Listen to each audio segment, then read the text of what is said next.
Diffusée en Chine au printemps 2008 avec un immense succès, La légende de Bruce Lee, série fleuve de 50 épisodes réalisée par Li Wenqi, coïncide avec l'organisation par la Chine des Jeux Olympiques d'été.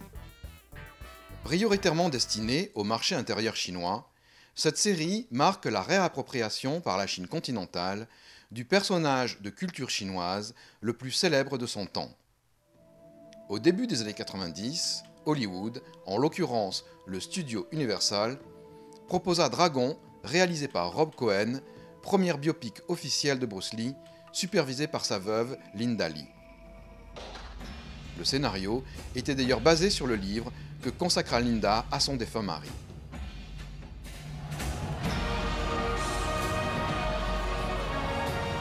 Universal Pictures and director Rob Cohen bring the saga of martial arts legend Bruce Lee to the big screen in Dragon, The Life of Bruce Lee. La démarche s'avérait cette fois respectueuse, même si factuellement, certaines scènes s'écartaient de la réalité.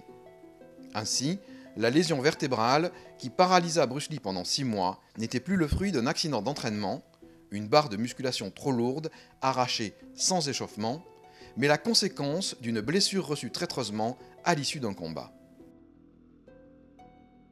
L'idée du golem samouraï, le démon entend l'acteur dans ses cauchemars et l'entraînant vers sa fin, fut la grande trouvaille poétique du film de Cohen. Ces postulats scénaristiques se retrouvent dans la légende de Bruce Lee. La créature fantastique du golem a cependant été remplacée par un personnage de méchant récurrent qui ne cesse de venir harceler le petit dragon de son adolescence à ses derniers jours. En dehors de ce personnage fictif et de quelques autres combattants inventés pour le besoin du spectacle, et du producteur de cinéma inspiré de plusieurs personnages réels mais bien distincts, on retrouve cependant, dans la légende de Bruce Lee, plusieurs personnages ayant réellement compté dans la vie du petit dragon. Jesse Glover, James Himley, Taki Kimura, Dan Inosanto, Chuck Norris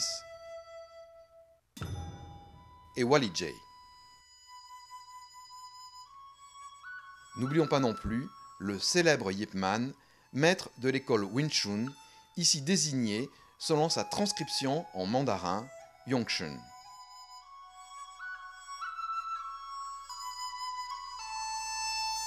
Le maître Yip est affublé d'une vénérable barbe de sage taoïste qu'il n'a jamais portée dans la vie. Notons également que parmi les nombreux artistes martiaux invités dans la légende de Bruce Lee, on retrouve avec plaisir Gary Daniels, qui fut Ken le survivant, Mark Dacascos, le Crying Freeman de Christophe Gans, et dans le rôle de Chuck Norris, l'Écossais Ray Parks, qui incarna Darth Maul dans La Menace Fantôme de George Lucas, et que l'on a revu depuis dans X-Men et Heroes.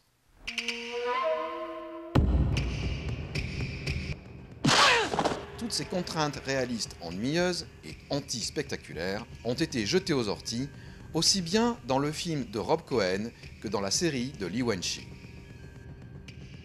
C'est dire si Shannon Lee, productrice exécutive de la série, a voulu rester dans la continuité des aménagements légendaires précédemment autorisés par sa mère.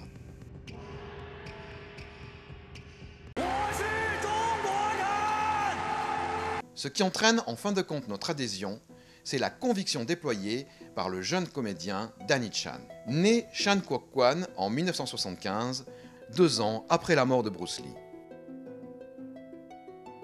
Revêtu de la célèbre combinaison jaune du jeu de la mort, Danny Chan avait déjà évoqué Bruce Lee en 2002 dans le film de Stephen Chow, Shaolin Soccer.